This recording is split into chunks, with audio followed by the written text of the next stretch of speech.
So this matchup right here played out very similar to last season, which both teams didn't really shoot well, but one team is pretty much going to take away from what another team does, particularly the Heat. They took away the Knicks' offensive rebounding with that 2 and 3 zone defense that they love to run. And also they capitalized off the turnovers Julius Randle had in the first half. He had 6 turnovers. The Knicks overall had a bunch of turnovers in the first half, and the Heat were able to capitalize, scoring 25 points off of Knick turnovers. But just having Julius Randle turn the ball over 6 times in the first half, man, once the Knicks started cutting down on that, they started making their run, because overall the Heat, they didn't shoot well. And this team is very up and down, similar to us with the shooting. But once again, we can't have 6 turnovers from one of our captains. Here's another one. Careless cross-court pass by Randle. Missed him. At least that right there didn't lead to any transition points. So speaking about the Randle turnovers that lead to transition points, look at it right here. The worst thing about it is going to be the effort. Careless pass, but look at the effort. Look at Randle. Let's take a look at that again. Just a careless passing. I don't know if that was supposed to be a handoff. What was that? And then just look at Randle. Look at Randle. Man, god damn. So just keep in mind, that was the 4th turnover by Randle in the first quarter alone. And now the score is 28-23. So we're just only down by 5. The Heat are not shooting anything crazy, but just all the turnovers are leading to most of their points. So a lot of these things are definitely avoidable. Another turnover by Randle, leaving his feet, trying to make a pass, and it leads to more points in the other end. Now, once again, we're still in the first half, and look at the score right here. We're only down by 2, and Randle right here, another turnover as he travels. Move that pivot foot a little bit too much. Yeah, he gets called for the travel right there. Another turnover. 6 for Randle in the first half. So when you add that to Miami just taking away our ability to get offensive rebounds, you begin to see why the game is tight. You begin to see why the game is playing out the way it is. And Miami has half their points off of our turnovers. 25 points off of our turnovers. And they're shooting like shit. But yet we're only down by 2. So we have many strikes against us. And just like last year in the playoffs, we're pretty much shooting ourselves in the foot. Once we start to cut down on some of these things and get more disciplined, the game will begin to switch over in our favor. The Miami Heat are a fundamentally sound team. Check out the box out right here. And low-key, Kevin Love, no wonder he used to be the double-double machine. He low-key, man, he could box out anybody. But there is a concerted effort in keeping Mitch off the glass in this game. Overall, I've never seen the Knicks this season has such a low offensive rebounding effort than in this game. So to start off the season, it seems like the Knicks got back into bad old habits of just being inconsistent from quarter to quarter. As just to start off this third quarter here, the Heat going a 19-0 run, and we're starting off with just getting another turnover from our key leaders. RJ Barrett in this particular play, but the Heat in the first half had 18 points off of our turnovers, and just in this quarter alone, they added about 7 more points off our turnovers. This is another missed opportunity right here. Next possession, a turnover. Now, I'm always saying that I hate the fact that Mitch is the only guy that is just always throwing screens. But look at the Knicks right here try to attempt like some sort of stagger screen. 2 screens are being set. But look at the screen that Randle sets here, man. This shit is lazy. What is that? It leads to no advantage. 1-on-1. Randle doesn't even roll. Nothing happens here. The Knicks are back up to square one. There's no advantage here. Just leads to Brunson just dancing, and it leads to a turnover into a fast break. Let's look at it again. Now, look at Mitchell Robinson right here as he's going to roll. Excellent roll by Mitch. The only thing that doesn't mess up anything right here is Randle. Not only the screen was poor, it was easy for, I believe, that's Highsmith to get over, but Randle does not roll, causing Bam and the other defender right here to react. There's no reaction. And then Randle could have kept his man behind him. He should have rolled to have some sort of action happen right here. Perhaps maybe some sort of collapse, some confusion. Randle gets the ball. This defender would collapse here, and the pass would go out to Grimes. Something like that could happen. But look, because Randle doesn't roll right here, there's no rolling. Look at that. His man is still behind him. He's walking. He's actually been walking, and his man is still behind him. Imagine if he rolled right here, which this is the area that kills this Miami fucking 2-3 zone, man-to-man zone defense that they sort of play, this combo between the two. But Randle does not roll. Mitch is the only roller. Look at that. Mitch's man is with him. Had Randle rolled, he would have put pressure on this defender right here. And he would have had Highsmith right behind him. There would have been at least some sort of action to put the pressure on this Miami back line. But because Randle didn't roll, nothing happened here. There's no advantage. Brunson just one-on-one running into a bunch of defenders right here. As we're going to see it play out. Look at that. Defender's able to set up on him. Look at that. 3 guys right on him. As we take a look at this one more time, look at Mitch as he rolls. All right. He's drawing this defender in, kind of stunting a little bit. But the fact that Randle didn't roll too and just take advantage. Look at all that space. Look at the spacing that's going to open up right here. Imagine if Randle just rolled. Just roll. See, look at the spacing right here.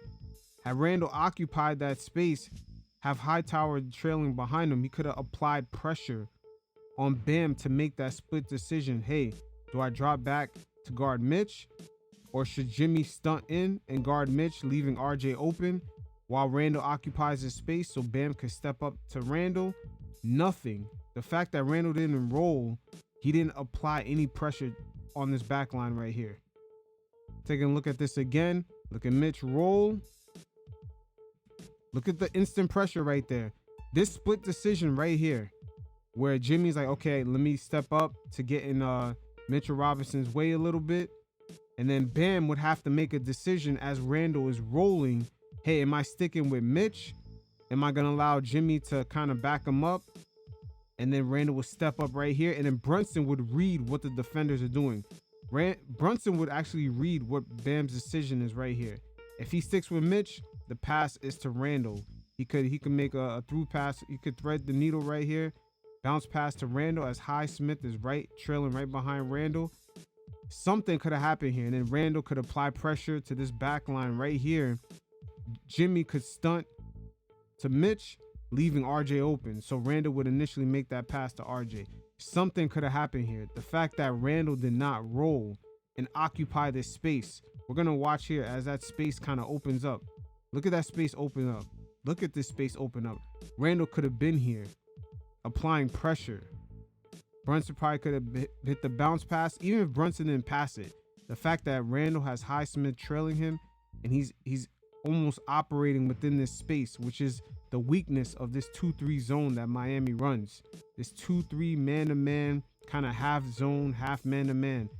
This is the weak point right here. Randle could have occupied that space, applying pressure to Bam and Jimmy.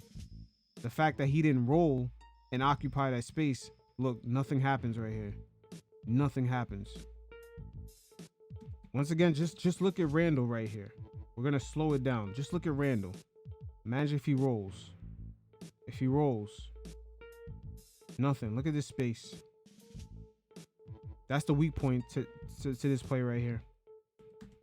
Had Randle occupied that space, he would have applied pressure. Brunson would just have to make the read.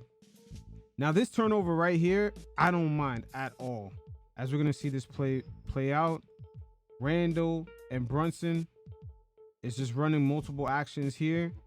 And it's up to Hartenstein to make this read, which he read it perfect. Just the pass was a little off, little confusion. And that split second for one of these defenders to read, who's guarding who, that's when Hartenstein is supposed to read the decision. He read it perfect.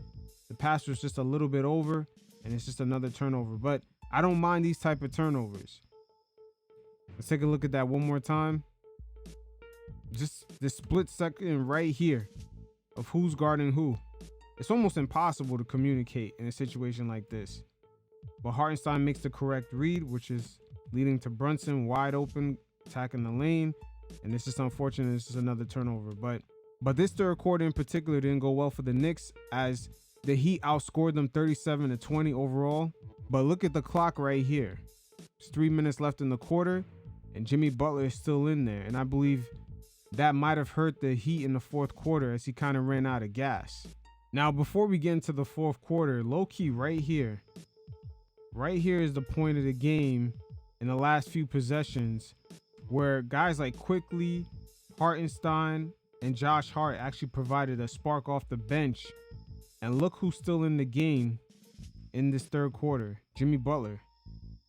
He's going to close out and finish out this whole third quarter. And some of the Miami Heat guys are starting to run out of gas. And it pretty much started under 2 minutes here. But Quickly hitting another three-pointer, and just the hustle of Hartenstein, and then Josh Hart just checking in and providing that other 1-2 punch.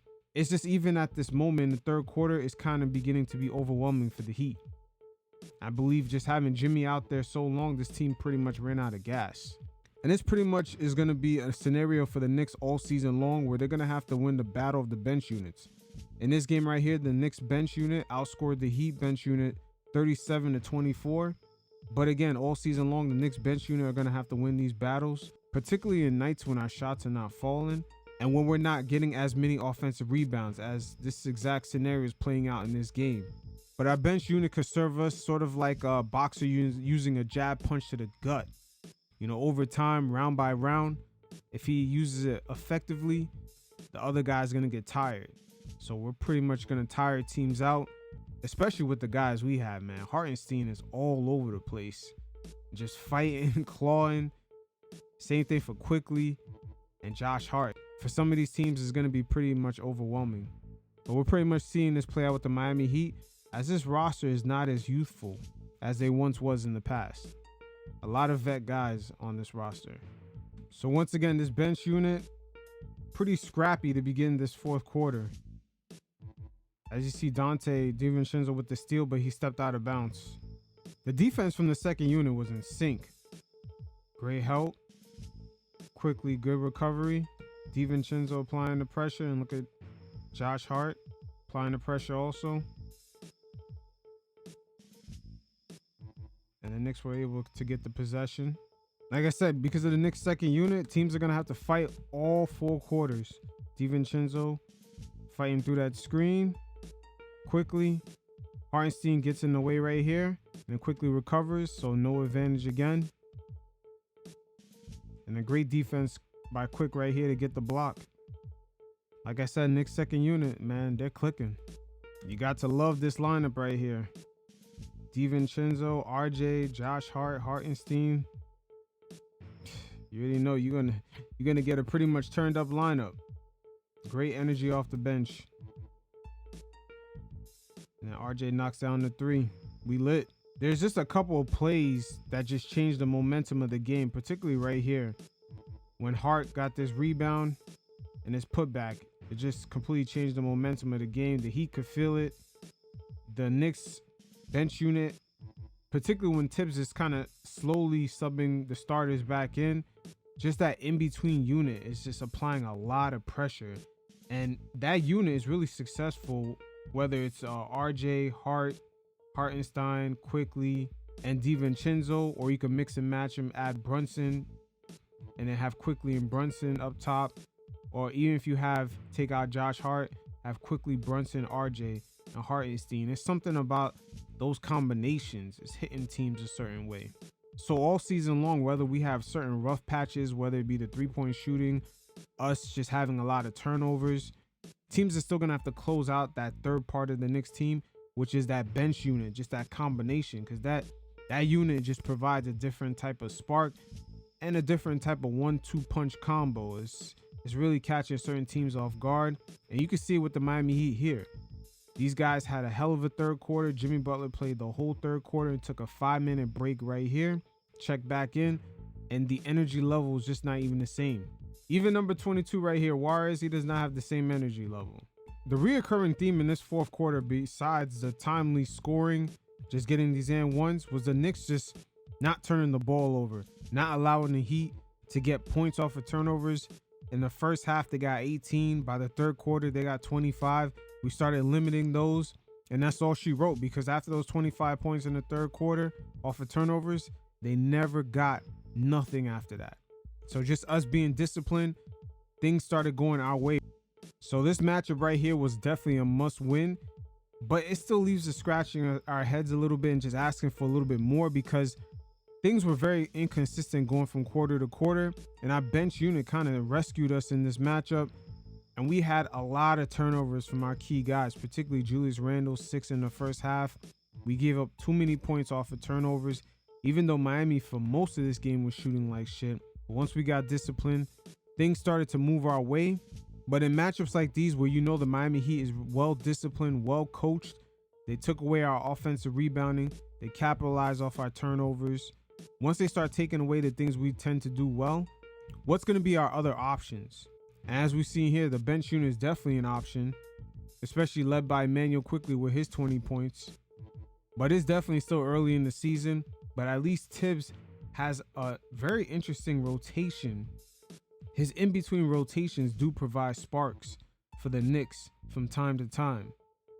But the consistency is still hard to tell what's going to happen. But just judging from this particular marquee matchup after facing the T-Wolves, it shows that you could take away a couple of things that the Knicks do well, but that bench unit is definitely going to be another option.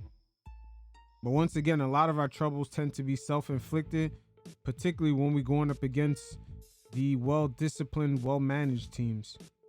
And just having this second marquee matchup of the week after facing the Timberwolves, it still doesn't quite give us the idea of what this Knicks team really could be. They haven't had the stretch of games yet that they had last year in January, where you can get a good idea of where this team is at. It's still early, but we just haven't seen the consistency of it yet. So at the end of November, this is pretty much the first round of games that this roster really has been tested. Ever since getting Quentin Grimes back for the Minnesota Timberwolves game, that was the first time we had a full roster healthy. You know, things kind of been up and down going up against the Heat, Suns, and now in the play-in knockout round against the Milwaukee Bucks. The Knicks have shown that from quarter to quarter, there is sometimes a lot of inconsistency. And when you have a lot of disappearing acts from certain key players, guys like RJ Barrett, who've pretty much began to cool off from his hot start, and most importantly, Quentin Grimes, his minutes throughout November have seen a dip leading into December. And the minutes that he's lost is not like someone else has made up for him. Guys like Dante DiVincenzo really haven't made that push to sort of claim those minutes. It's almost like it's been sprinkled subtly to guys like him, maybe quickly. But to have Grimes out there getting multiple games with 0 points, it's not going to work in a scoring league no matter how good your defense is. But a good sign to see is that Julius Randle looks like he's getting back into form, especially after the Milwaukee game. I don't know if it was a postseason surgery, but he looks like he's back at it. And the Knicks' lack of size, particularly going up against the T-Wolves and the Milwaukee Bucks, it really tends to show. We got $18 million sitting in our bench, aka Evan Fournier, and we do have a need for a small forward, like a real small forward, because at times, especially against the good teams, it creates way too many mismatch issues. But one thing for certain that stands out in all these statement games is the importance of Mitchell Robinson. When he's not getting those offensive boards, when he's not able to be that dominant presence in the paint defensively, it almost causes a domino effect on this team. As we've seen the more veteran, polished teams like the Miami Heat, Phoenix Suns, and Milwaukee Bucks sort of found a way to neutralize his presence. As those were the games that the Knicks were not able to get second chance points, particularly from the offensive rebounding from Mitchell Robinson, which is key to our offense. But it's definitely still early, and the first gauntlet that we went through, things will look a little bit rocky, but it's not the end of the road though. It's not the end of the road, but the month of December is going to be crazy. Not only we're meeting up with the Bucks 2 more times, but we're also going to be on a West Coast trip and play against teams like the Lakers and Clippers and the Phoenix Suns 1 more time. But it's the end of the month of December. That sort of kills me, because low-key, that matchup against OKC is going to be very difficult, because that team presents a lot of matchup issues. And also, we're going to go and play against the red-hot Orlando Magic and Indiana Pacers. up and coming teams that have pretty much nothing to lose. So night in, night out, most teams, they got to be on the A game going up against these guys. But after a tough November with a bunch of back-to-backs, the Knicks' early season calendar continues to produce a tough schedule. But I particularly had these games circled in my calendar as the first measurement of where the Knicks could possibly be at. But I base this off of what teams are currently doing, as the Minnesota Timberwolves are currently sitting at the top of the West. The Miami Heat, a well-coached group that performs consistent from quarter to quarter, and they always know how to take away our strengths and kind of force us to the things that we don't like to do. So it's always a chess match going up against that team. And the Phoenix Suns, even though injury riddled, they were on a 6-game winning streak before they came into Madison Square Garden, and their role players were definitely clicking offensively and defensively. And of course, the Milwaukee Bucks, who are second place in the Eastern Conference. So this was a good, I would say, first trial to see where the Knicks are at. But I expect when player eligibility opens up December 15th to be traded, I expect the Knicks to be active, particularly at the number 3 position, and they possibly need another shooter. But we'll see. Until next time, you fellas, stay safe. Peace.